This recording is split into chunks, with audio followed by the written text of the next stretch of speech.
We've all seen illusions, and in this short video, I'm going to show you the best illusion ever to be seen by anyone, ever. First, in order for this illusion to work, I'm going to assume that you are an atheist. I'm also going to assume that you have good reasoning, you have an education, and you have what people call common sense. I'm also going to hope that you won't be using any of those things while watching this video. If you're one of those smart atheists, you have been looking at this illusion since you've been an atheist, but you've never been able to see it. It might not make much sense that I'm making a video about an illusion you can't see, as normally people wouldn't criticize others for not seeing an illusion, but there's a good reason why I make sense here. Anyway, moving on. In the next few minutes, you'll be able to see this illusion for the first time. This will happen as you're about to experience something that, as an atheist, is completely new to you. A theist with the rare and uncanny ability to make baseless assertions as though they were fact. Weren't expecting that, were you? So let's start at the beginning. Since you are an atheist, you believe 100% that there are in no way any gods. Anything outside of your religion of evolution and abiogenesis is impossible to even consider. You also drink the blood of innocent children, have mandatory gay sex on a daily basis, and want to take all religion away from everyone, especially my religion, since you know we are right. Oh yes, and you hate God. You probably agree with this statement from atheist.net. I've never really believed in any gods, and the more I've learned about the world and religion, the more I've moved from strong doubts to outright disbelief. So today I can say that I can come to no other rational conclusion than no gods exist. Which I totally didn't pull off a single article over 2 years old that represents one person's opinion to make it seem like all atheists are as dogmatic as theists, so that I could rest my entire argument on that false premise. This, the idea that it is absolutely impossible for a god of any kind to exist, and dying is preferable over even considering it, is very important to atheists. Just so we're clear, every atheist is like this. None accept even a slight possibility of a god in any form existing. I mean, no one ever considers they might be wrong about the exact nature of the universe. I know I never do. There is no God. There is no evidence for God. There is no possibility any gods exist. No atheist ever deviates from this. So let's say one day you use your critical thinking skills and put this belief to the test by questioning your origin. Now first, let's operate under the assumption that you already know I'm right, and that life comes from life 100% of the time, and that nothing you believe is true. You realize life comes from life 100% of the time, and life comes from non-living matter 0% of the time. Now comes the part where I tell the atheists that they now realize that everything they believe about abiogenesis is wrong, based on me saying that they already know abiogenesis is wrong, and I do this while ironically displaying a symbol of the type of logic I am using here. Now that you realize that life has never and can never be produced by non-living material, and that your beliefs about abiogenesis are wrong, based on the fact that I said so, I will now show a popular YouTube clip to make it seem like I just pwned you.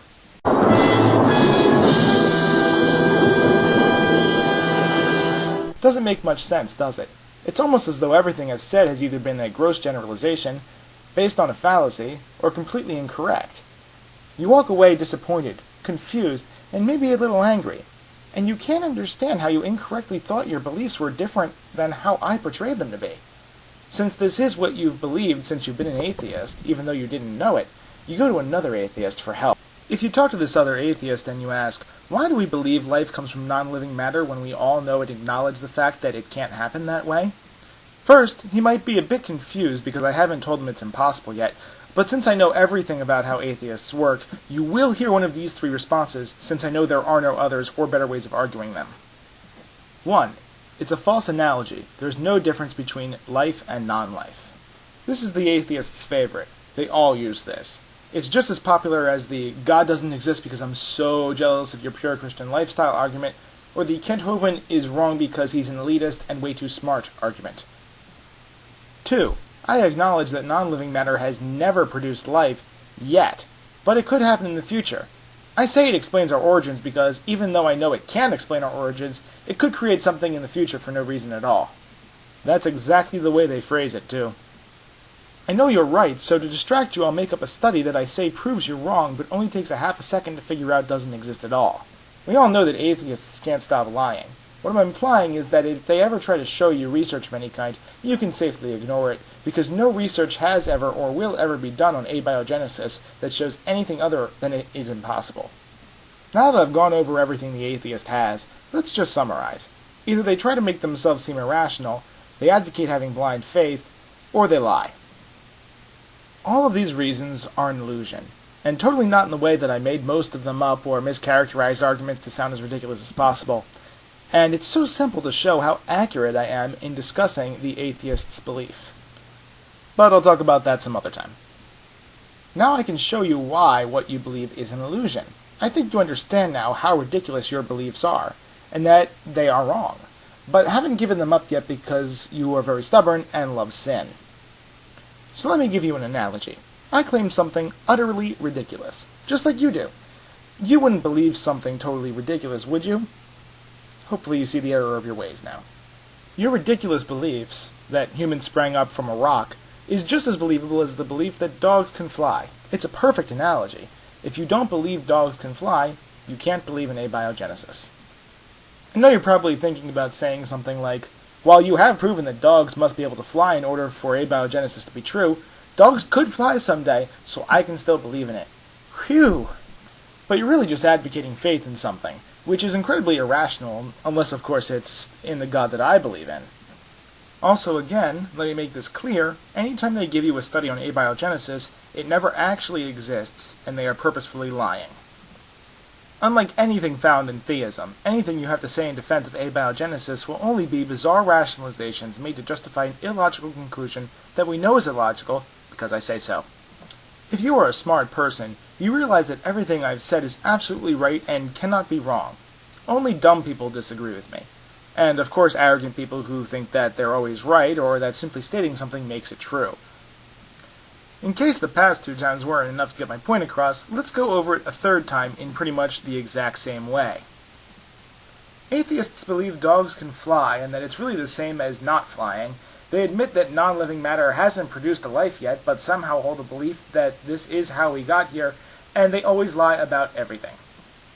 When atheists say that abiogenesis is true, they are being biased in that they don't agree with what I have to say, and therefore are not scientific. I would know if they were being scientific or had any evidence, because I definitely would have gone over it in this video and not just spent the entire time accusing them of lying and likening the belief of abiogenesis to believing that dogs can fly. And in case you have an iron deficiency, here's another ironic clip that totally shows the character of those with the level of reason required to be on my side of the argument. Thanks, but no thanks on that bridge to nowhere.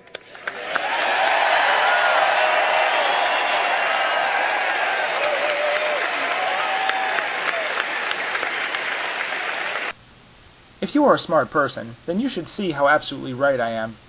And I'm sure the rest of you, who aren't smart, will as usual cower in the face of such righteous morality as in the case of Sarah Palin and other creationists.